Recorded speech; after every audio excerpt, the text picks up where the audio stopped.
Welcome to the Nonfiction Writers, podcasting in a great way. I'm Ryan Aber, joined by Jason Kersey. Jason, we've got to start off with something. Last week we promised a second podcast. I screwed up. We had this handy little device that we were going to take to Pittsburgh and to West Virginia that was going to help us record a podcast out there, and didn't quite get it done. Yeah, we got in the rental car, and I started to ask, so when are we going to record the podcast? Oh, crap, I left it in Norman. So that was my bad, everyone. That was my bad. We apologize, and we really, in our last podcast, we sort of covered everything that we really needed to cover outside of the predictions, which we obviously put in the paper every week and talked about those on video. But anyway, so we apologize for that. I apologize, okay? I apologize. Okay. but we had to start off giving Jason some grief about that. Anyway, Jason, we did see a fantastic game in Morgantown on Saturday night. Great atmosphere. My first time to be there. Your second. Obviously, you've seen a couple of wild games there, but what did you think about, we'll get into the game in a minute, but everything around the game this weekend? Well, it's just a different sort of place. I mean, it's really hard to describe to people who haven't been there, and I've tried, and I tried with you, but I think you sort of have to see it to understand it. It's a beautiful area, really. The mountains and the whole setting is really cool, and the people there are different. They're very, very into it. Not that OU fans aren't very, very into it. I know that they are, but the whole tailgating scene, it's just sort of a different kind of place. I don't know. It's kind of hard for me being my second time. I'm more interested actually in what you thought being your first time. I thought it was fantastic, and you mentioned the mountains and just sitting up in the press box and looking out. As the sun was going down, we could still see, the Allegheny Mountains all around on every side. Just a fantastic setting for college football. I thought all the fans I ran into were great. Asking what we were there for, and obviously wanting to talk football when that came up. But just a really neat place. And I mentioned on the radio on Saturday before the game that any OU fan who makes a habit of traveling to away games, I think needs to take a trip to Morgantown, West Virginia, because it's completely different from any other Big 12 city in the setting, the people, the way they are. It was just, West Virginia fans have this reputation as, that's something a little bit different about them, the couch burning thing and everything. But I thought from everybody I ran into that they were just fantastic. And it seems like they've tried to remold their image a little bit since they joined the Big 12. Yeah, I think they have. I think that was sort of a goal the first season. When they, in the first season, 2012, you remember they were a top 10 team at the beginning of the year. They went to Austin and beat Texas in a really kind of crazy game. I think it was like 48-45 was the final, something like that. And in Morgantown, they burned couches and they did all that stuff. And I remember after that, they sort of, the mayor and the university, they really tried to make an effort. They're like, we're in a new conference now. We've got all these people that are from different parts of the country. We do not want them to think that we're just a bunch of idiots. And so I do think that they've made an effort. We'll see. I mean, the next time they win a big game, if they'd have beat Alabama or if they'd have beat OU, I don't know what they would have done. I would like to think that maybe they would keep it cool it a little bit, but at the same time, their passion is what makes them so great and what makes them so notable, as fans. So yeah, I would agree with you that if you're an OU fan who likes to travel, you got to do it at least once. I realize it's more expensive than traveling to Austin. No, OU never goes to Austin, to Dallas or to Lubbock or Manhattan or whatever. But it's worth it, not only to experience West Virginia, but to experience Pittsburgh if you've never been there. Because I think we can both agree Pittsburgh's a great city. Yeah, absolutely. And I know you went in your first time with not the greatest expectations of Pittsburgh. Mine were raised a little bit just because of listening to you talk about it. But and I knew that the ballpark down there was fabulous, and it was. We went to a game on Friday night and had a fantastic time, a fantastic view. Yeah. Good game. But people, I think of Morgantown as this outpost location, but it's certainly not even the most remote location in the Big 12 when you consider Lubbock in that list. And I mean, it's an easy drive from Pittsburgh to Morgantown and back. The traffic on Saturday when we went down there wasn't bad until we got actually off the interstate and into Morgantown. Same thing on the way back. I know it's a nightmare right after the game, but we are doing some work by right then, so it cleared out just fine by the time we got out. But the reputation of Morgantown as an outpost is certainly deceiving. Yeah, I think so too, because like you said, you're only an hour and a half maybe from Pittsburgh. Lubbock is a lot further than that from its closest big city. Dallas, I would assume, is the biggest city. Fort Worth is much further drive to Lubbock than it is from Pittsburgh to Morgantown. So, yeah, definitely. It's not quite the outpost that people think it is. It is an outpost in terms of being far away from everything else in the Big 12, but it's very close to the Pittsburgh area, and again, it's a really pretty area. And what you're saying about Pittsburgh is exactly right. My impression of Pittsburgh, this is totally, I don't know, stereotypical. I don't know. I thought steel town, industrial. I sort of expected to pull into Pittsburgh and see smog everywhere, but it's nothing like that. It's beautiful. And I still can't stand the Steelers, but but I have a lot more appreciation for the Pirates now, because man, that was a heck of a ballpark. And we did have a great time at that game. Yeah, absolutely. And getting to the OU West Virginia game on Saturday night, the first half was nip and tuck, back and forth. West Virginia gained the momentum several times. The second half, OU sort of took over. What was to you the biggest difference after halftime? Samaje Perine would be the biggest difference after halftime. I think he was the biggest difference really the whole game. I think that obviously the moment that changed the game was Alex Ross's kick return, and it sort of got lost in the shuffle on our Sunday coverage just because, man, we had a tight deadline that night. Yeah. But I think that was the moment that really changed the momentum, because at that point, West Virginia, every time OU would tie the game, West Virginia would go down and take the lead again, and that was OU had failed an onside kick attempt that they should have got. West Virginia had a short field. They went down and scored. And OU shot themselves completely in the foot in that drive, yeah, too. A couple penalties that moved it really close. Yeah, and so when Alex Ross ran that kickback, and then West Virginia, I think, went 3 and out on the next drive. They either went 3 and out or they. I know you got the ball back because Samaje Perine had a 22-yard run right before halftime, and you could just tell at that point that OU probably had broken their back, I think. Yeah, absolutely. And obviously Samaje Perine was absolutely fantastic, but I think one of the big things that changed after halftime is OU mixed its coverages up a little bit. They protected not only Zach Sanchez, who was obviously struggling with his shoulder injury, and he was really hurting, but they protected Julian Wilson as well. Yeah. Shifted some stuff over to give them some help, and that really helped OU's defense get stops after halftime, and then obviously Perine just took over. Perine was magnificent. I mean, he is an excellent player, and to me, I've been the biggest Keith Ford guy, since last offseason. But if Samaje Perine is not the main back moving forward, I'll be stunned, because that performance was one of the best in recent OU history, and that's really saying something considering the running backs that they've had. And then when you look at just freshmen, it was one of the best in OU history, period. I mean, you look at some of the names that are right up there with him, and obviously the first one that comes up, and I mean, we won't touch on any of his off-the-field issues right now, but we know how good of a football player he was at OU, is Adrian Peterson. Yeah. He had a night like Adrian. Yeah, he did. He had a night like Adrian Peterson. He had a night that a lot of really good OU backs in the Stoops era would have loved to have. A lot of backs that we consider to be some of the best that he had. So it was really impressive, and that actually sort of takes away some, I think, from the job Alex Ross did, and I think that not only the kick return. I mean, he's a good running back. He's not. I don't think he's as good a running back as Samaje or Keith.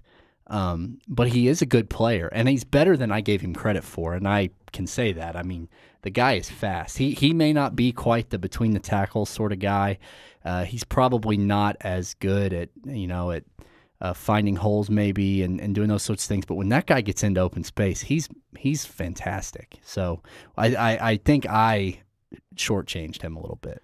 Yeah. So did Samaje Perine have a point? Maybe. And obviously it's early, but he said that this group had a chance to be one of the strongest groups of running backs ever to come through OU. And we sort of scoffed at him at the time. Yeah. But when you look at what Keith Ford's been able to produce, what Samaje Perine's been able to produce, especially now that he's had a game where he's the featured guy, and then what Alex Ross can do when things work out for him when he gets open space, all of a sudden it doesn't look so far-fetched anymore. I mean, yeah, I still think we need to tap the brakes on. Yeah, I still think we need to wait and see maybe how the rest of the season goes, but you do have to say that by the time let's just assume Keith and Alex are both still here as seniors. I don't have any reason to believe that they wouldn't be. And then Samaje would be a junior. By that point, they could be an all-world group. I mean, when you consider the things that they all do differently, the things they all do well. And then you also have to remember that there's a possibility that you're going to add Joe Mixon to this group next year. Assuming everything works out for him and he gets all his off-the-field stuff straightened out. And then you look at Rodney Anderson, the kid from the Houston area, who I think is really good. I mean, man, I know that the OU coaches are excited about him. They have to be. So, heck, this could be one hell of a group by the time it's all said and done. Yeah, yes, of course. And it'll be interesting to see how those guys continue to progress because, like you said, the start this season has just been fantastic. Another thing to me that was interesting about Saturday night's game was the KJ Young, the young wide receiver freshman. We've talked a lot about OU's secondary wide receivers outside of Sterling Shepard. They've had a problem getting them established, although Deron Neal has, except for the other night when he struggled a little bit with concentration, been really good. But to see KJ Young continue to evolve in that slot role, he keeps making third down play after third down play. I think he's had 13 catches, and more than half of them have resulted in either third down conversions or fourth down conversions. He just has been their go-to guy on that down and just keeps converting and is obviously keeping Micaiah Quick off the field right now with the way he's playing. Yeah, he's been really good. And there were people even a couple of weeks ago who seemed to think, well, he's not doing much. We need to get Micaiah Quick in there. And even then I thought, well, that doesn't seem right because, this guy is big on third down. He hasn't put up big numbers yet, but you can sort of see it coming. I think that there's a chance he's going to be big-time good by the end of the season. And he looked good the other night. He made some big plays. He makes good catches, too. Sometimes when it looks like Knight is a little off with some throws, he can make Knight right. And, I remember when I was working on the story about Colton Bester and his play in Bedlam, the big play that changed it all story I did right before this season, one of the things Jay Norvell said when I interviewed him for that story was that it's the job of the receiver to make the quarterback right. And even if that doesn't mean catching it, batting the ball down, becoming the defender, things like that. And, I'm not comparing what KJ Young has done to the magnitude of what Colton Bester did in that moment, but he's making the quarterback right sometimes, and that's a very valuable, if overlooked, asset for receivers sometimes. Jason, 4 games into this thing, you mentioned Trevor Knight. Where do you think things stand with him? We didn't see him run the ball Saturday night at all, which is something that just hasn't happened. Of course, that speaks to not only how good Samaje Perine did, but how good the line did at keeping guys off of him, because obviously he wasn't sacked either. But how would you grade Trevor Knight's season to this point? I don't think it's been bad. I don't think it's been great. But he hasn't had to be great so far, and there probably will come a game where he's going to need to be great, where they're going to need him to be great. And I think that could come, heck, it could be in the next game against TCU, because we know how good their defense is. It could be Oklahoma State game if OSU's offense, because there's a chance they're really clicking by the time the Bedlam game comes around. So, I mean, there's any number of games where they could need Trevor Knight to be great, and we know he's capable of it. I mean, that's the thing. We do know he's capable of it, and you know, I realize that they haven't needed him to run and all of that, but and I don't think that it's necessarily great to look for things to nitpick and criticize with what OU's done, because their offense has obviously been good, but I do think that it's worth talking about why he hasn't run the ball very much. I understand they want to keep him healthy, and I understand they haven't really needed it, but at the same time, that is an element to the offense that Trevor Knight adds. This is why they made him the quarterback in the first place last year.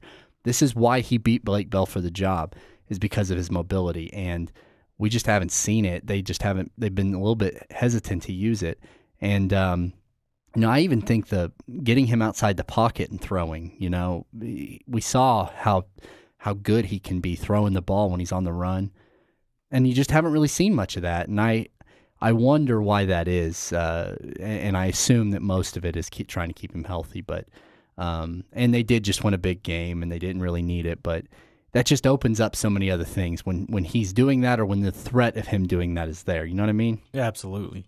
And it sort of wraps into my next thing, which is the Baker Mayfield situation yesterday. Bob Stoops sort of alluded to that there's been some movement there. Josh Heupel sort of passed it off to Stoops afterwards, but talked about how well Baker's been playing. But yesterday during the day, there was a report by a local TV station that said that it was a done deal. Baker Mayfield was eligible. Well, that's not the case, because I talked to people connected with the situation, right.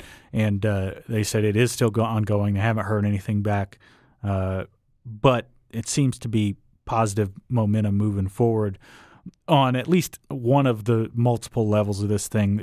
This is a very complex issue, because they're obviously wanting him to be eligible immediately and be able to play.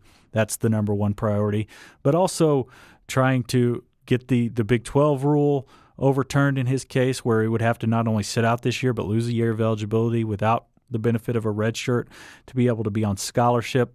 Still not clear how that jives with Caleb Gastelum getting a scholarship, but there not being any available. I think it might have something to do with Gastelum that graduates in December, if nothing else. But it's just a multi-layered thing.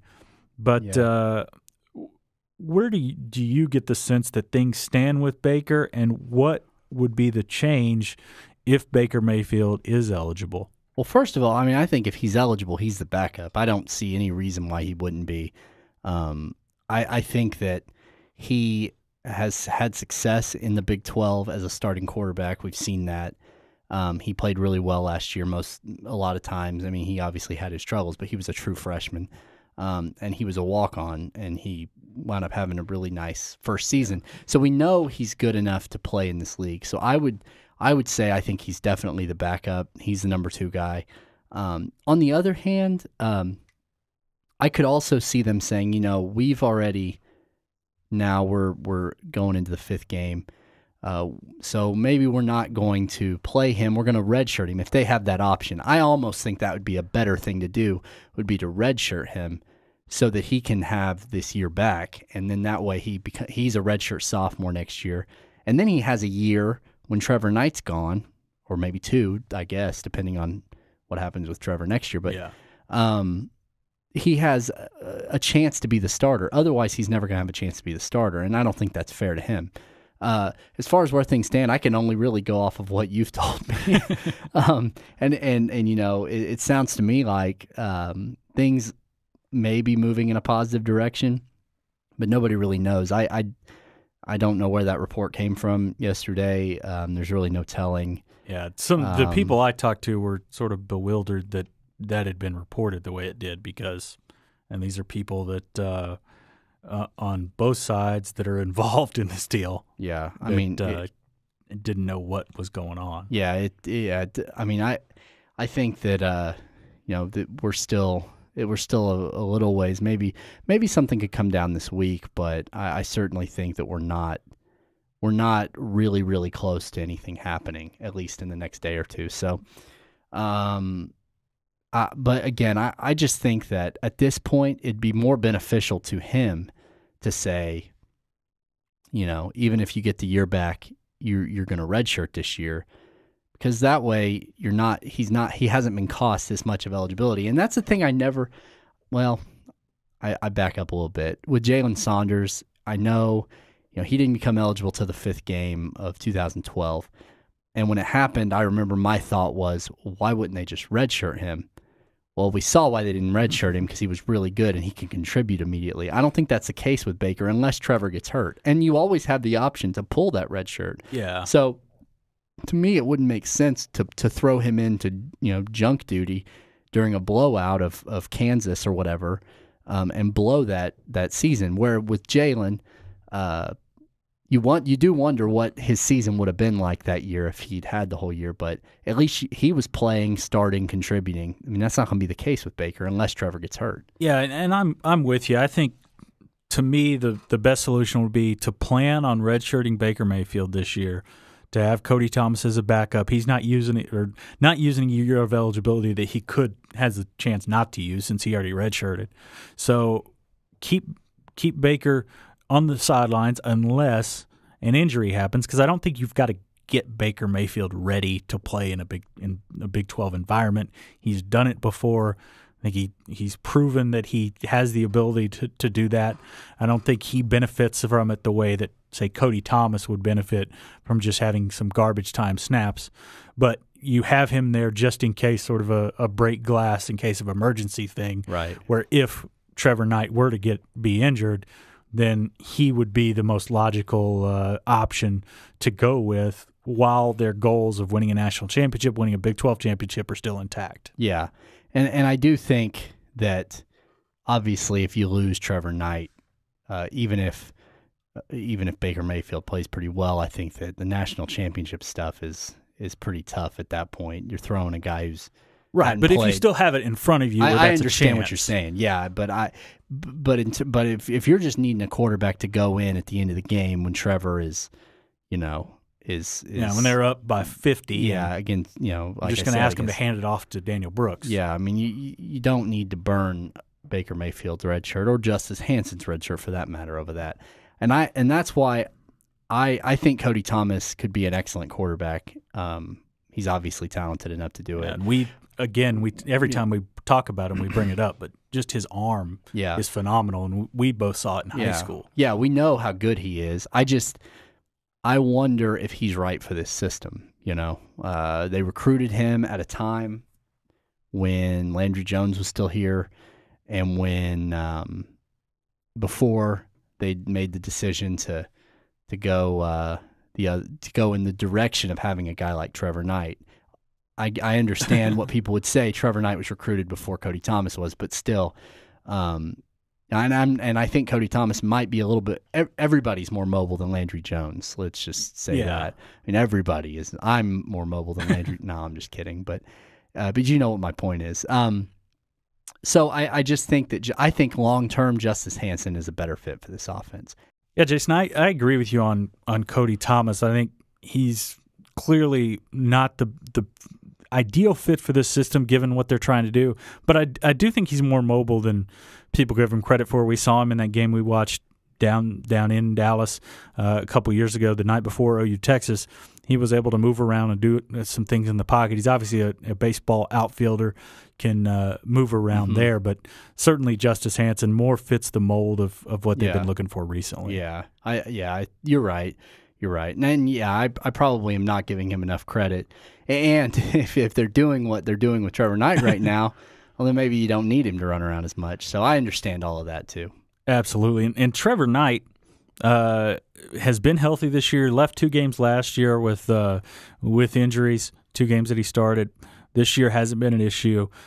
And it really has started up front. They haven't needed to run the ball around with him much. They haven't needed him to scramble much because he hadn't been on the run because of Darrell Williams, Tyrus Thompson, Neil Casatati and Tyler Evans there at the other guard spot.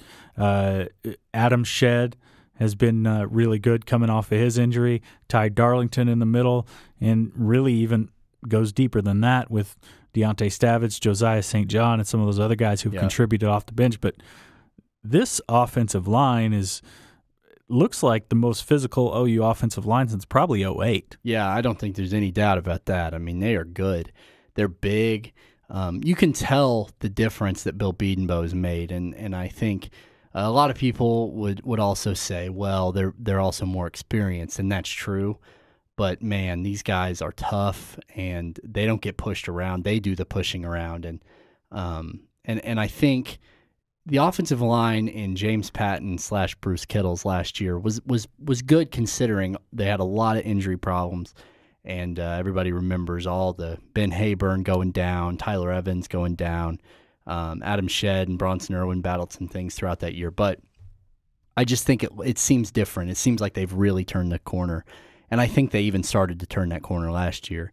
In the Sugar Bowl, I mean, they moved Bronson Irwin out to tackle and dominated perhaps the best defensive line. Deontay Shavitz had the game of his life in his first start, and dominated what many people considered and probably still consider to be the best defensive line in the country.